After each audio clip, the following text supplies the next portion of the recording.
उन्होंने कहा भारत से एक बंदे ने पब्लिकेशन कर ली और ये दिखा दिया कि क्लिनिकली ये हम कर सकते हैं इस काम को, तो ये कहीं आउट ऑफ प्रोपोर्शन नहीं चला जाए, बहुत बड़ा नहीं हो जाए, हमारी दवा कहाँ बिकेगी? हमें तो दवाएं बेचना है। कानून तो यह है कि दवा देते रहो, पैसे लेते रहो, दवा देते रहो, पैसे लेते रहो, दवा देते रहो। कैंसर को ऐसा बना दो कि वो ऐसी बीमारी है, बिल्कुल लाचार कर देने वाली बीमारी है कि बस आप उसको पे दवा खरीदते ही रहिए। आपको हैरत होगी कि कौन लोग इस चीज को गवर्न कर रहे हैं, कौन पीछे है इसके। कि CMDT की किताब में एक बंदा यहाँ काम कर रहा है, लिख के पब्लिकेशन डाल रहा है, और 2004 की पब्लिकेशन, दुनिया को पता भी नहीं है डेंड्राइटिक सेल क्या करता है। अभी इन्फेंसी में है वो, अभी इन्फेंसी का मतलब है बच्चा पैदा हुआ है और उसके बाद गायब हो जाए वो चीज। तो हमें ये समझना है। और जिसको नोबेल प्राइज आपने दिया दुनिया ने, वो दुनिया में आज क्यों नहीं है? वो दुनिया क्यों नहीं पहचानती कि ऐसी चीज भी इम्यूनोलॉजी की है, कैंसर की, जिसको हम कैंसर में ट्रीटमेंट में इस्तेमाल कर सकते हैं? मेरा सवाल ये है पब्लिक से। बात यहां पर है, आप ये समझने की कोशिश कीजिए इस साइंस को दबाया क्यों जा रहा है। ड्रग की परिभाषा क्या है? मैंने एक बेस पे बैठ के दवा बनाई और मैंने अनगिनत लोगों को सप्लाई कर दी। उसमें कहेंगे ये साहब दवाई है, ये ड्रग के कानून में आ जाएगी, लेकिन ये ड्रग के कानून में नहीं आई, ये डॉक्टरी है। और डॉक्टरी का मतलब क्या होता है कि मैंने मरीज का इलाज उसके हिसाब से उसके शरीर के लिए किया। जैसे सर्जरी करी मैं सर्जन हूं, मैंने सर्जरी करी किसी की, तो मैं ड्रग थोड़ी दे रहा हूं उसको, उसका ऑपरेशन कर रहा हूं। इस तरीके से ये कस्टमाइज थेरेपी ड्रग के कानून के अधीन नहीं हो सकती, ना कहीं दुनिया में है। कोई कहता है कि ड्रग है तो वो गलत बोल रहा है। बेसिकली वो आपको यूं ढकोसले दे रहा है कि वो ड्रग के माफिया के अंडर में काम कर रहा है, क्योंकि वो चाहता ही नहीं कि ये आगे बढ़े, तो यहीं रोक दो उसको। आ जाओ, छापे मारो, सब खत्म कर दो, निपटा दो यहीं पर। तो जो जितने 4 लोगों का भला भी हो रहा है वो भी क्यों हो? मेरे पास क्यों गांवों से लोग आते हैं? वो मुझ में सच्चाई ढूंढते हैं। उन्हें साइंस नहीं पता कि साइंस क्या है। वो कहते हैं सच्चा आदमी है, झूठ नहीं बोल रहा है, इसलिए इलाज कराते हैं। ये ब्लैक बोर्ड लाने की जरूरत मुझे सिर्फ इसलिए पड़ी कि साइंस समझा सकूं कि इसमें साइंस भी है। ये कोई ऐसी बात नहीं है ढकोसला मनगढ़ंत कहानी की बात कर रहे हैं। कल एक पेशेंट आए मेरे पास, उन्होंने कहा कुछ मदद चाहिए, बीवी उनकी अच्छी हो रही है, 6 डोज लग गई, अगला 6 डोज का प्रोटोकॉल लिखा था। मैंने कहा फरमाया, तो उन्होंने एक रसीद निकाल के दिखाई कि साहब ये गिरवी रख दी है हमने एक गोल्ड की फाइनेंस कंपनी में अपने बीवी के जेवर, इतने ही पैसे मिले, अब इसमें इलाज करना है। मुझे बहुत सदमा हुआ। मैंने ये काम इसलिए नहीं शुरू किया था कि लोगों को जेवर बेच दूं। फिर मुझे याद आया कि मेरी क्या गलती है। मैं तो जितना कर सकता था कर रहा हूं। 14 साल 13 साल से मैं एक पैसे लेता हूं, उससे ज्यादा तो मैंने बढ़ाया नहीं। मजबूरी मेरी भी है, मजबूरी है हमारी भी। हमारे पास कोई एड नहीं है, हम कोई एडेड ऑर्गेनाइजेशन नहीं है, सरकार से कोई मदद नहीं मिलती हमें, मजबूरी है। मैंने उनसे वादा किया कि कोशिश करेंगे कि आपके जेवर हम छुड़वा दें, आपकी बीवी ठीक हो जाए। इससे ज्यादा मैं क्या कर सकता हूं समाज के लिए? तो जो लोग हमें परेशान कर रहे हैं वो मान के चलें कि ये परेशान मुझे बहुत लोगों ने करने की कोशिश की, लेकिन मैं परेशान नहीं हुआ। हर तरह से परेशान करने की कोशिश करी, कभी कहीं बुला लेते हैं, कभी कहीं बुला लेते हैं, कभी कुछ कह देते हैं, कभी कुछ कह देते हैं। लेकिन अगर हम अल्लाह पे भरोसा करते हैं, उसके लिए काम करते हैं और ये मान के चलते हैं कि मौत हमें भी आना है, तो परेशान होने की जरूरत नहीं है। परेशान सिर्फ जब होना है, इंसानी ताकत परेशान नहीं कर सकती, अज़गैबी ताकत सिर्फ परेशान कर सकती है। अज़गैबी ताकत का मतलब खुदा बंदा करीम, जिसके सब बंदे हैं, वो परेशान कर सकता है। बाकी कोई परेशान करने वाला हमें पैदा नहीं हुआ अभी तक। और मैं अपने प्रधानमंत्री का फिर भी शुक्र अदा करूंगा। उनको लोग पता नहीं क्या क्या कहते हैं, लेकिन हमें हमेशा सपोर्ट किया। उन्होंने हमें हमेशा सपोर्ट किया, हमें फंडिंग दी, मरीजों को डेंड्राइटिक सेल थेरेपी के लिए पैसा दिया, स्पेसिफिकली लिख के दिया कि इस काम के लिए दे रहे हैं हम पैसा।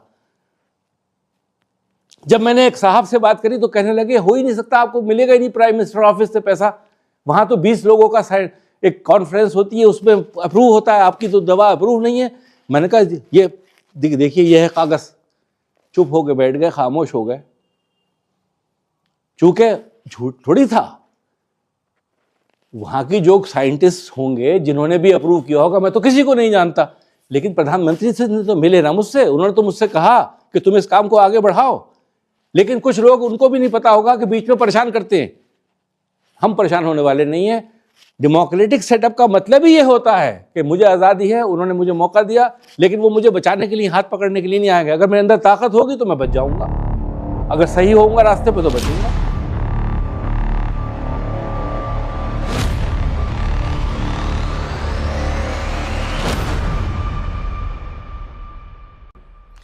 नमस्कार, डॉक्टर जमाल ए खान, हेल्थ वेलनेस लाइफस्टाइल के चैनल में आपका स्वागत, खैर मकदम। मैं आज आपसे फिर जुड़ा हूं और अपने वाइट बोर्ड के साथ जुड़ा हूं, जिससे कि कुछ आपको समझा सकूं कि ये जो हम लोग हमेशा से बात करते हैं, पहले भी मैंने बनाया है वीडियोस में, लेकिन नए दर्शक जुड़ते हैं, नए लोग शामिल होते हैं, उनको समझना चाहिए कि हम ये जो कहते हैं कि हम आपका डेंड्राइटिक सेल थेरेपी आपके ब्लड से लेके इलाज करेंगे, ये है माजरा क्या? हमारे भगवान ने ऐसे खून में क्या कंपोनेंट रखे हैं जिससे कि हम खून के सेल्स से आपका इलाज कर सकते हैं कैंसर का? तो ये समझाने की मैं कोशिश करूंगा आपको, और ये कॉमन मैन के समझाने के लिए है। कॉमन मैन से मुराद ये होती है कि जो साइंस की बैकग्राउंड नहीं रखता, जिसको साइंस का नॉलेज नहीं है, तो वो भी ये समझ जाएगा कि ये आखिर ये गुत्थी है क्या। ब्लड जो है वो काहे से बना होता है? प्लाज्मा। प्लाज्मा मतलब होता है एक हल्की सी पानी में प्रोटीन घुली हुई, समझिए आप, वो प्लाज्मा है। और उसके बाद दो प्रकार के सेल्स होते हैं प्लाज्मा के साथ साथ। एक लाल सेल होते हैं जिनका कंपोनेंट 40% है, ये मैंने परसेंटेज 55% प्लाज्मा बोलते हैं, और तकरीबन 45% जो है हमारे सेल्स होते हैं। तो ये दो मिला के कंपोनेंट जो है ये हमारा खून बनाते हैं। प्लाज्मा मतलब लिक्विड कंपोनेंट, पानी की तरह, जिसमें हल्का सा समझिए तेल का मिश्रण है, चिकनाई का मिश्रण है, उसको प्लाज्मा बोलेंगे। तो जब हम ब्लड के कंपोनेंट्स को सेपरेट करते हैं टेस्ट ट्यूब में डाल के, टेस्ट ट्यूब में हमने डाला ब्लड को, ये टेस्ट ट्यूब बनाया है यहाँ पर, तो जैसे आप देख पा रहे हैं प्लाज्मा है, plasma water, protein, electrolyte. Electrolyte क्या होते हैं? नमक। इलेक्ट्रोलाइट का मतलब होता है नमक है, सोडियम, पोटेशियम, कैल्शियम, ये सब चीज़ें इसके अंदर है। पानी है। और प्रोटीन का मतलब जैसे मैंने आपको बताया कि जो थोड़ी सी चिकनाई का कंपोनेंट मान लीजिए प्रोटीन है, वो प्लाज्मा का कंपोनेंट मान के चलिए है। फिर ये आपके बफी कोट है। तो जब हमने टेस्ट ट्यूब में ब्लड को रखा और टेस्ट ट्यूब को सेंट्रीफ्यूज में घुमाया, सेंट्रीफ्यूज वो मशीन होती है जो रोटेट करती है इस तरीके से, चक्की की तरह चलाती है। तो चक्की के चलने से होता क्या है कि जो भारी पार्टिकल्स हैं वो नीचे बैठ जाएंगे, हल्के ऊपर चले जाएंगे। तो सबसे भारी जो था वो आपका आरबीसी थे, और वाइट ब्लड सेल्स का एक कंपोनेंट था, ईस्नोफिल थे, न्यूट्रोफिल थे। ये चीज़ें आपके लिए इतनी इंपॉर्टेंट है कि बस ये आपको पता हो कि ये भारी कंपोनेंट थे, जिसमें आरबीसी सबसे ज़्यादा थे।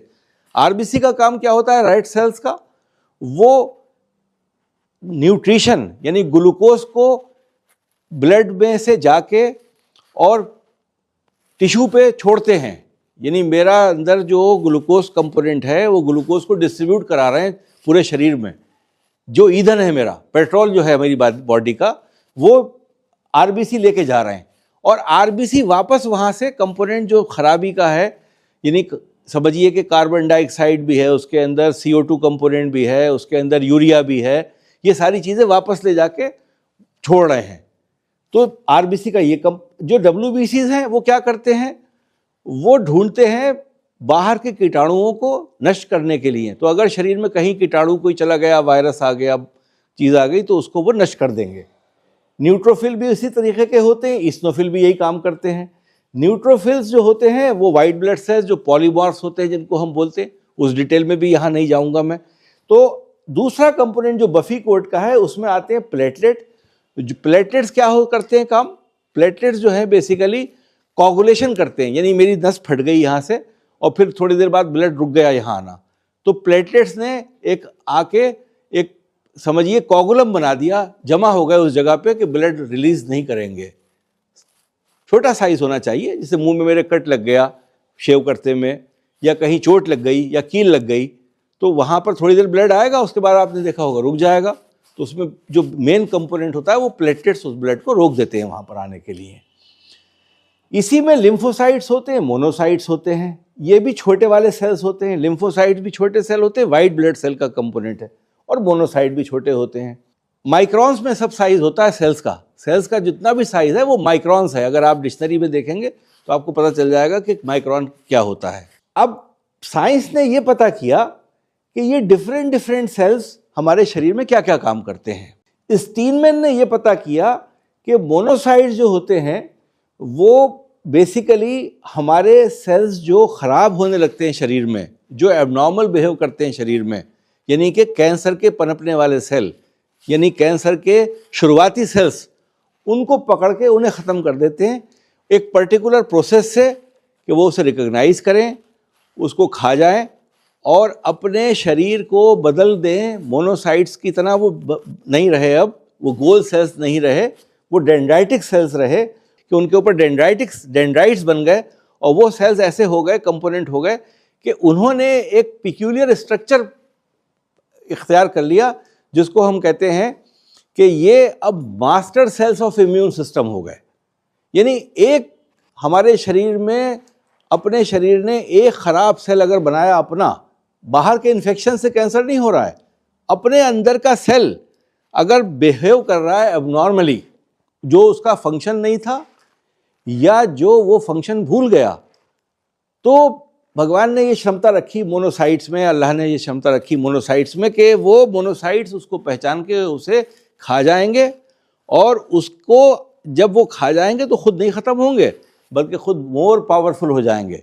ऐसे पावरफुल हो जाएंगे कि जैसे इंस्पेक्टर होता है पुलिस में, कि जो आदेश दे सकता है सारे लोगों को कि तुम्हें क्या काम करना है। अब मान लीजिए एक हमारा एसएचओ हैं, उनके अंडर में 100 ऐसे पुलिस वाले हैं जो सड़कों पे काम कर रहे हैं उनके लिए, तो उनको ये आदेश दे सकता है कि क्या काम करे। तो इसकी क्षमता क्या है आदेश देने की? 3000 से 5000 सेल बनाना शुरू करेगा उस सेल को ख़त्म करने के लिए हर घंटे। अपने जीवन में 3 सप्ताह तक इसका जीवन है, 3 सप्ताह, कभी कभी 6 सप्ताह भी रहता है, और ये इस पीरियड में लाखों की तादाद में अकेला सेल इतने बना देगा कि आप कैंसर से रहित रहेंगे, आपको कैंसर नहीं होगा। ये मोनोसाइट्स का काम है। ये स्टीनमैन ने पहचाना, स्टीनमैन ने इस साइंस को डेवलप किया, अपने कैंसर के ऊपर भी प्रयोग किया, अपने कैंसर को भी ठीक करने की क्षमता उसने अपने अंदर पैदा करा के अपने दिखाया पब्लिक को। जो साइंस वाले होते हैं वो किसी चीज़ को प्रूव करना चाहते हैं तो अपने ऊपर इस्तेमाल करके देखते हैं। उस बंदे ने अपने ऊपर इस्तेमाल किया, इसी चीज़ पे उसे नोबेल प्राइज मिला। तो ऐसी विधि जिस बंदे ने अपने ऊपर इस्तेमाल करी और जिसको नोबेल प्राइज आपने दिया दुनिया ने, वो दुनिया में आज क्यों नहीं है? वो दुनिया क्यों नहीं पहचानती कि ऐसी चीज़ भी इम्यूनोलॉजी की है कैंसर की, जिसको हम कैंसर में ट्रीटमेंट में इस्तेमाल कर सकते हैं? मेरा सवाल ये है पब्लिक से। तो हम साइंस पे फिर आ जाते हैं कि डेंड्राइटिक सेल हम क्या काम करते हैं कि आपके खून से इन मोनोसाइट्स को निकालेंगे। आपके कैंसर के बारे में भी हमें पता है कि आपको ये कैंसर हुआ है, तो हमें यह भी पता है कि इन मोनोसाइट्स ने काम नहीं किया आपके शरीर में कैंसर के लिए। अगर काम किया होता तो कैंसर नहीं डेवलप हुआ होता, जैसे नहीं होता है बहुत से लोगों को।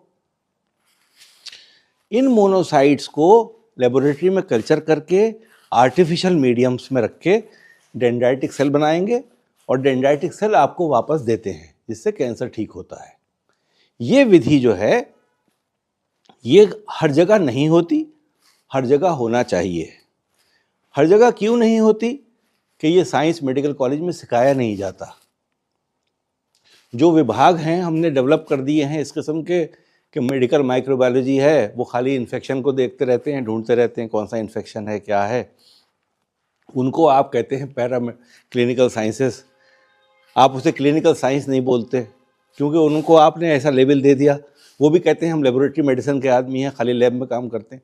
ये इंटीग्रेटेड अप्रोच अगर है कि आपके जो साइंटिस्ट हैं वो आपके डॉक्टर भी हो जाएं, जैसे मैं हुआ, तो ये गुत्थी सुलझेगी। पहली बात तो मैं ये बताऊं आपको।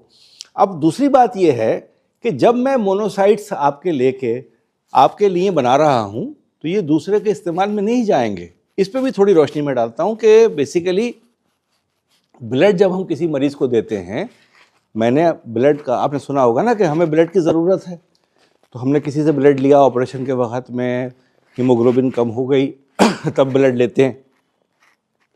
तो जब हम ब्लड किसी का लेके किसी को देते हैं तो उसमें हम कम से कम 24 घंटे का गैप रखते हैं। उस ब्लड को फौरन जो फिल्मों में देखते थे ना, आपके इधर से ब्लड लिया इधर को जा रहा है, ऐसा नहीं होता है। उसका एक ही मकसद है कि ब्लड की इम्यूनोलॉजी को डिस्ट्रॉय कर देते हैं। ब्लड में जितने भी सेल्स हैं, सबसे ज़्यादा लाइफ जिनकी होती है वो आरबीसी होते हैं। जिस्म से बाहर निकलने के बाद आरबीसी अपना फंक्शन ख़त्म नहीं करता, वो आप उसको कम से कम महीना भर यूज़ कर सकते हैं। उस ब्लड को अगर आपने स्टोर प्रॉपर किया है तो उसमें लिखा होता है ना कि ये कलेक्शन की डेट ये थी और यहाँ इस वक्त तक सकता है, एक्सपायर इतने दिन में होगा। लेकिन जो ये वाइट ब्लड सेल्स हैं, मोनोसाइट्स हैं, लिम्फोसाइट्स हैं, इस्नोफिल्स हैं, न्यूट्रोफिल्स हैं, ये आधे घंटे में नष्ट हो जाते हैं खून से। तो इनको नष्ट करना अति आवश्यक है, ज़रूरी है। चूँकि हम ब्लड का जब कंपोनेंट किसी को देते हैं तो हमारा मकसद सिर्फ उसमें आरबीसी देना होता है। डब्ल्यूबीसी अगर हमने दिए एक दूसरे को तो रिएक्ट करेंगे और रिएक्शन जो होगा वो उस डब्ल्यूबीसी को नष्ट कर देगा जो हमने दिए हैं, और आपस में वो नष्ट करने के रिएक्शंस ऐसे होते हैं कि मरीज़ की वो जानलेवा बीमारी का कारण बन जाते हैं।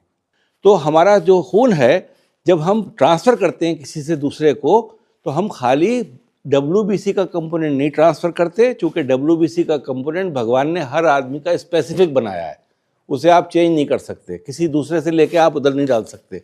इसलिए खून को हमेशा स्टोर करते हैं जिससे कि डब्ल्यूबीसी आधे घंटे में नष्ट हो जाए उसके, और आधा घंटा मान के क्या चलिए, बल्कि कई घंटे के बाद ब्लड सैंपल जो लेते हैं निकाल के दब देते हैं दोबारा।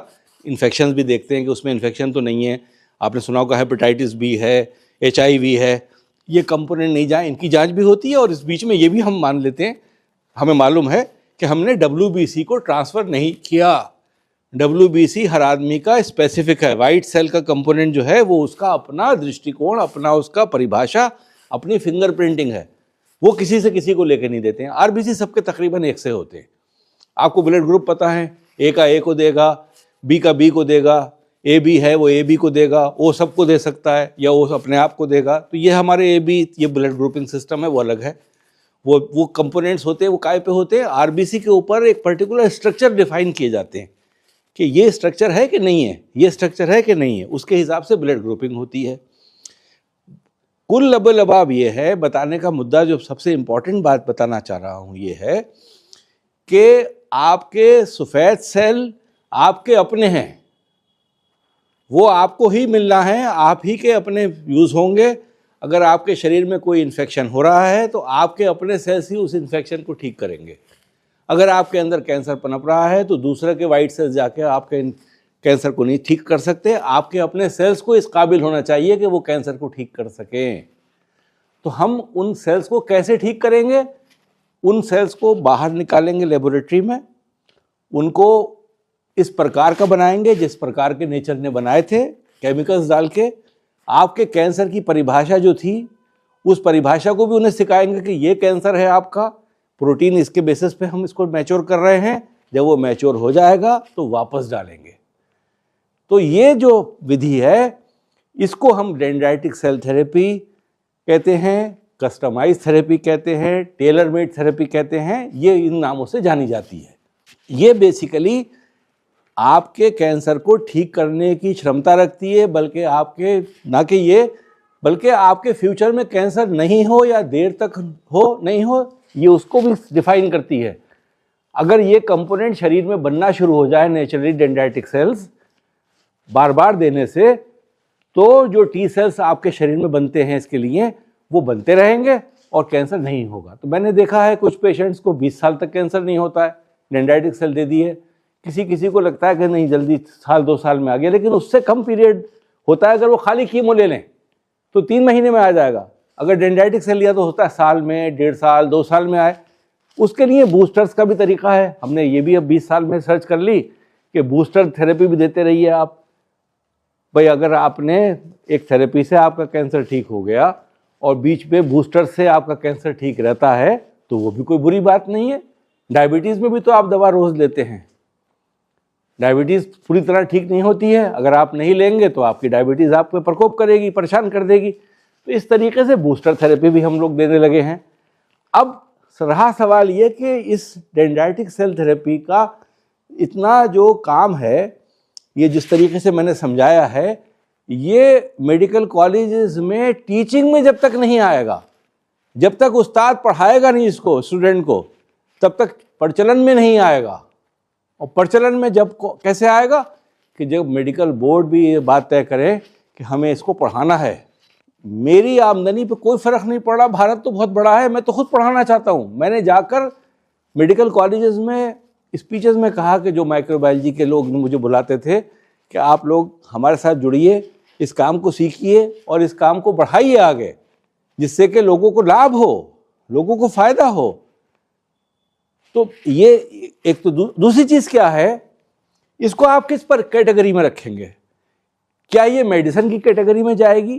क्या ये ड्रग है? ये ड्रग नहीं है, क्योंकि ड्रग की परिभाषा जो है वो बिल्कुल अलग है।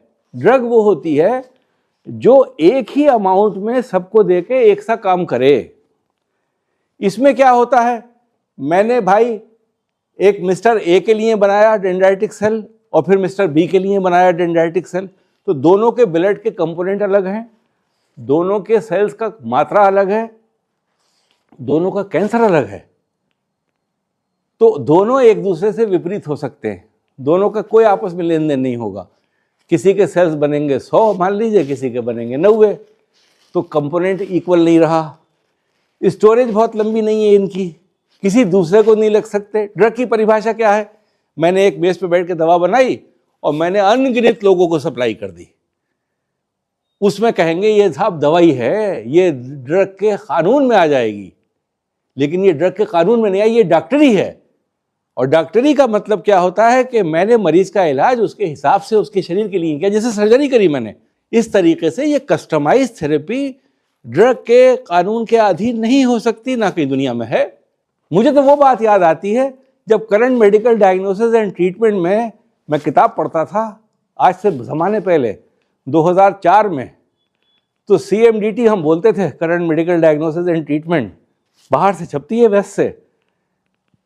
उसमें लिखते थे dendritic cell upcoming therapy, dendritic cell upcoming protocol. 2004 में मैंने पब्लिकेशन करी GBM पे, ग्लायोब्लास्टोमा मल्टीफॉर्मी पे और गॉल ब्लैडर पे।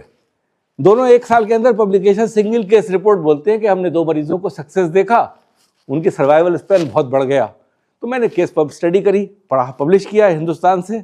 अमेरिका में छपा नहीं, यूरोप में नहीं छपा, मैंने चाइना में छपवा दिया। वो आज भी मौजूद है गूगल पे, यहाँ आप देखेंगे सामने आ जाएगा स्क्रीन पे भी। अभय जी से मैंने कहा है भाई लगा दो इसको। तो ये पेपर ऑलरेडी इंटरनेट पे है। CMDT 2005 की भी इंटरनेट पे आप ढूंढ लेंगे है, 2006 की। उसने डेंड्राइटिक सेल को उड़ा दिया किताब से। किताब से वो लफ्ज ही गायब हो गया कि अपकमिंग मेडिकल ट्रीटमेंट प्लान है। उन्होंने कहा भारत से एक बंदे ने पब्लिकेशन कर ली और ये दिखा दिया कि क्लिनिकली ये हम कर सकते हैं इस काम को, तो ये कहीं आउट ऑफ प्रोपोर्शन नहीं चला जाए, बहुत बड़ा नहीं हो जाए, हमारी दवा कहाँ बिकेगी। हिंदी समझते हैं लोग, मुझ पर भरोसा करके आते हैं। लोग साइंस पे भरोसा करके आएंगे तो पैसे वाले लोग भी आएंगे हमारे पास। जो रिच लोग हैं उनको लगता है कि सिर्फ पैसे से इलाज होगा, रिचनेस से इलाज होगा, वो 80 लाख करोड़ रुपया खर्च करेंगे तभी इलाज हो जाएगा। मेरा मानना यह है कि ये गलत धारणा है आपकी। आप लोगों के दिन शुभ हों, आप लोग मेरे सुनते रहें और मेरे बारे में बताते रहें लोगों को, जिससे कुछ लोगों को फ़ायदा हो सके। ये सवाबे जारिया है, इसको हम बोलते हैं। किसी को अगर मालूम हो जाए, वो उसको उससे सुन के समझ के हम तक पहुंच जाए, उसकी ज़िंदगी बच जाए, तो आपको भी सवाब के हकदार हैं आप। इसे सवाबे जारिया बोलते हैं हमारे मज़हब में। आप लोगों के दिन शुभ रहें खुश रहें, खुर्रम रहे, आपस में एकता बनाए रखें। और मैं अपने प्रधानमंत्री का फिर भी शुक्र अदा करूंगा। उनको लोग पता नहीं क्या क्या कहते हैं, लेकिन हमें हमेशा सपोर्ट किया, उन्होंने हमें हमेशा सपोर्ट किया, हमें फंडिंग दी, मरीजों को डेंड्राइटिक सेल थेरेपी के लिए पैसा दिया, स्पेसिफिकली लिख के दिया कि इस काम के लिए दे रहे हैं हम पैसा। जय हिंद, नमस्कार।